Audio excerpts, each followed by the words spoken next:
In this universe, there is one great energy,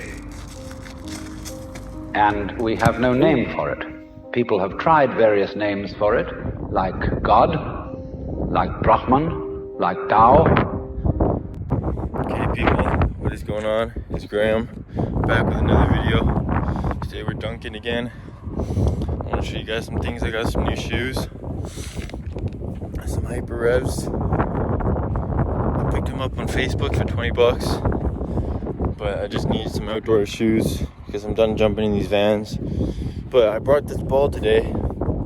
I didn't realize, but I forgot to pump it up, so it's pretty flat. So I'm gonna have a tough time trying to make shots, or dunks, I should say, which is a bummer, but I'll figure it out. So let's just get this started. Peace out, guys. Hope you enjoy.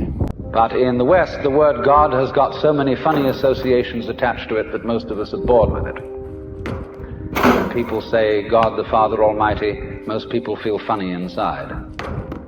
But according to Buddhist philosophy, all this universe is one tathata. That means 10,000 functions or 10,000 things, one suchness. And we're all one suchness. And that means that suchness comes and goes like everything else, because this whole world is an on and off system. As the Chinese say, it's the yang and the yin. And therefore it consists of now you see it, now you don't, here you are, here you aren't, here you aren't. Because that's the very nature of energy, to be like waves, and waves have crests and troughs.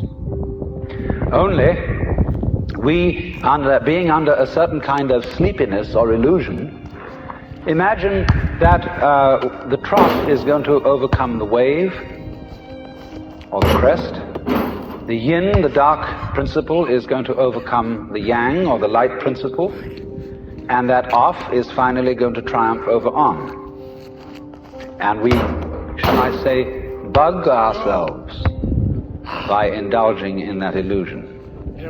Gee, supposing darkness did win out, wouldn't that be terrible?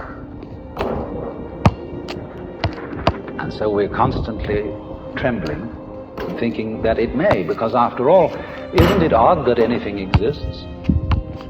It's most peculiar. It requires effort, it requires energy, and it would be so much easier for there to have been nothing at all. Therefore we think, well, since the is side of things is so much effort, you always give up after a while and you sink back into death. But death is just the other face of energy, and it's the rest, the not being anything around, that produces something around, just in the same way that you can't have solid without space, or space without solid. When you wake up to this and realize that the more it changes, the more it's the same thing, as the French say, that you are really a playing of this one energy, and there is nothing else but that it is you, but that for you to be always you would be an insufferable bore. And therefore it is arranged that you stop being you after a while, and then come back as someone else altogether. And so when you find that out, you become full of energy and delight. And you suddenly see through the whole sham of things. You realize you're that. We won't put a name on it. You're that. And you can't be anything else. So you are relieved of fundamental terror.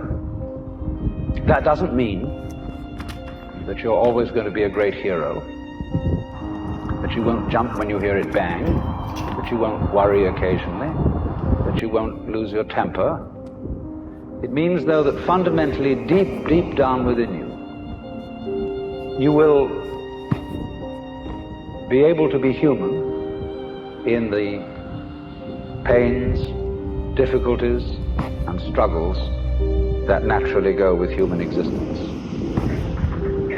But to have no hang-up, that is to say, to be able to drift like a cloud and flow like water, seeing that all life is a magnificent illusion, a playing of energy, and there is absolutely nothing fundamentally to be afraid of. Fundamentally. You will be afraid on the surface. You will be afraid of putting your hand in the fire. You will be afraid of